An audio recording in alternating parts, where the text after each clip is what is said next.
Satsang-120.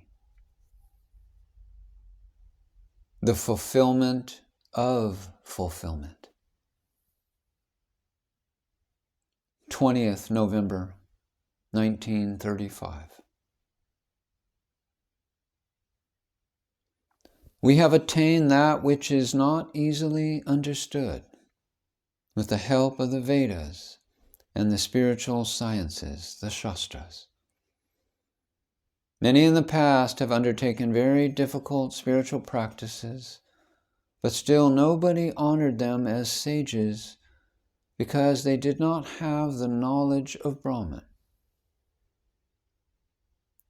However, even the parents of the one who has attained this self-knowledge are to be praised. Those who performed the great sacrifice called the Rajasuya and gave great lands in charity attained the status of Indra, the king of the gods, but they did not attain the state of Brahman. However, blessed is the father, blessed is the womb of the mother, and blessed is that uterus like a cushion of nectar, where that one took birth, who then went on to attain the knowledge of Brahman through the grace of the Sadguru.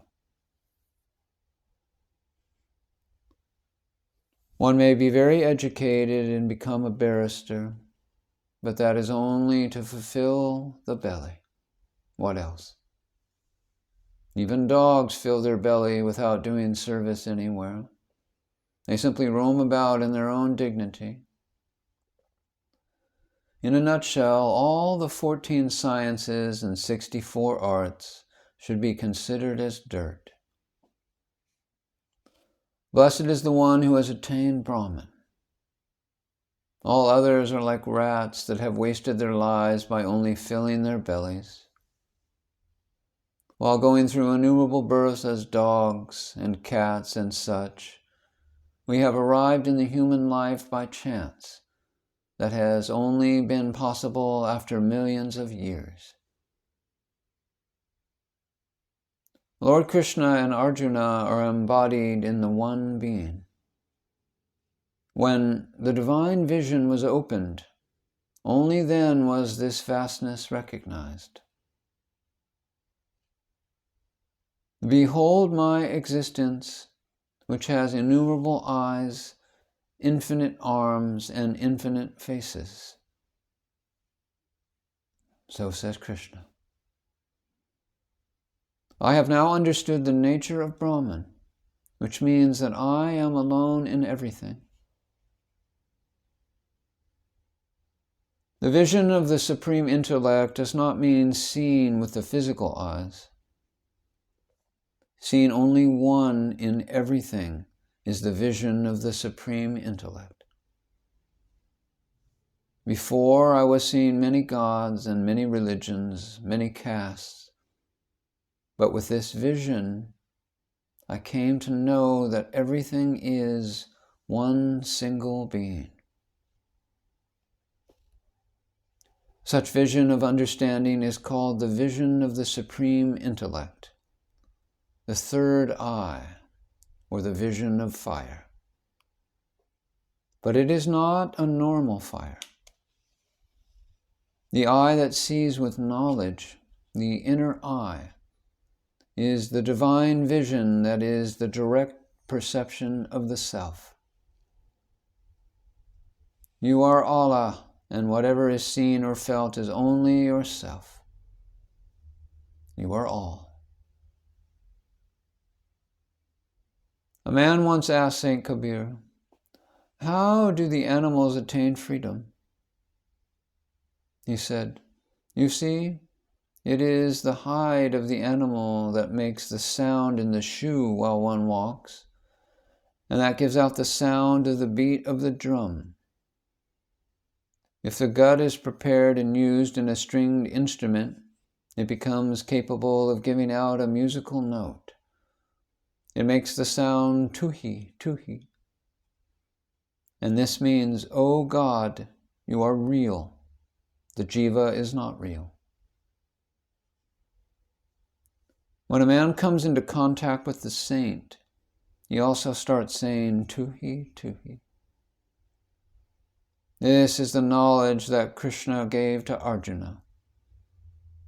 I have been telling only this for the last 12 years, but people say that this is just the meaningless babbling of words because this knowledge is free. I freely give this knowledge at no cost. Lord Krishna gave it in a very short time. At that time, a man was giving gold for free, but he was only giving it out very slowly.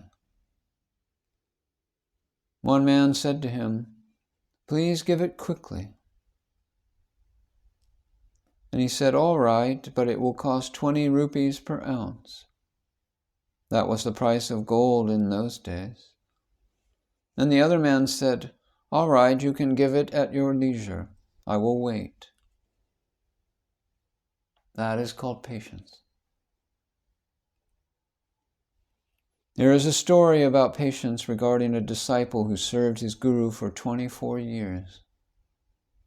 After the disciple had faithfully served his guru for 12 years, one day when the disciple had gone out, the guru had the thought of leaving his body.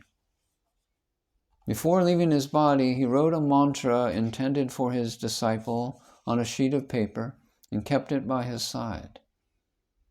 After some time, a woman came there and saw the sheet of paper lying next to the corpse of the guru. She picked it up and secretly kept it for herself. The disciple returned and saw that his guru had left his body and searched everywhere to see whether the guru had left anything for him, but he did not find anything. When the disciple was sitting quietly in mourning after the final rites for the dead body were over, the woman told him, I have found a piece of paper left by your guru, but I will not give it to you just yet.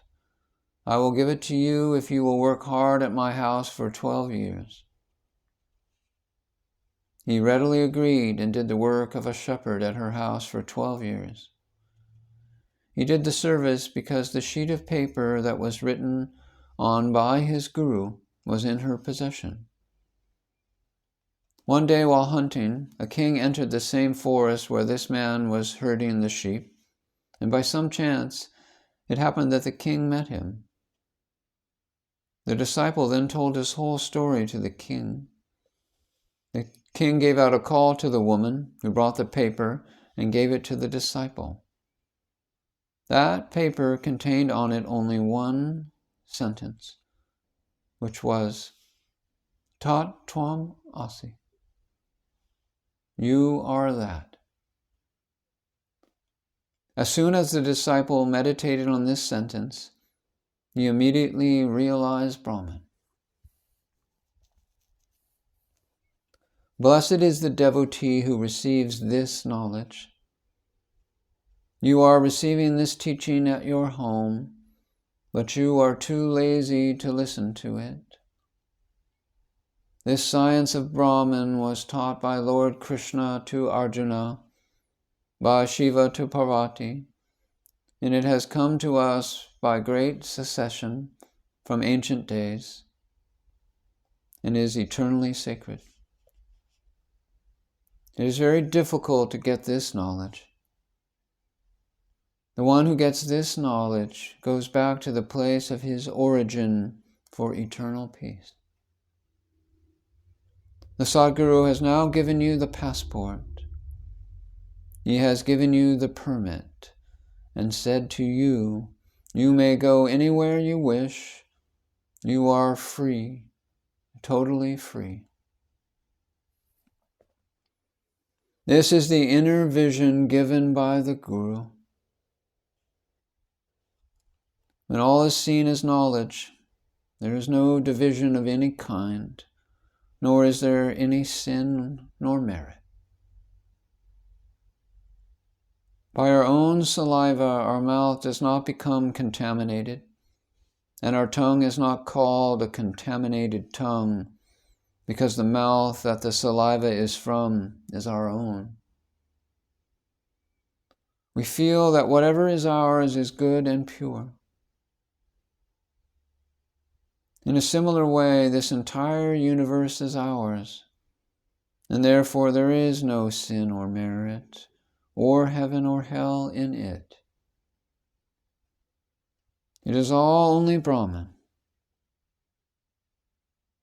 The veil of attributes is torn away.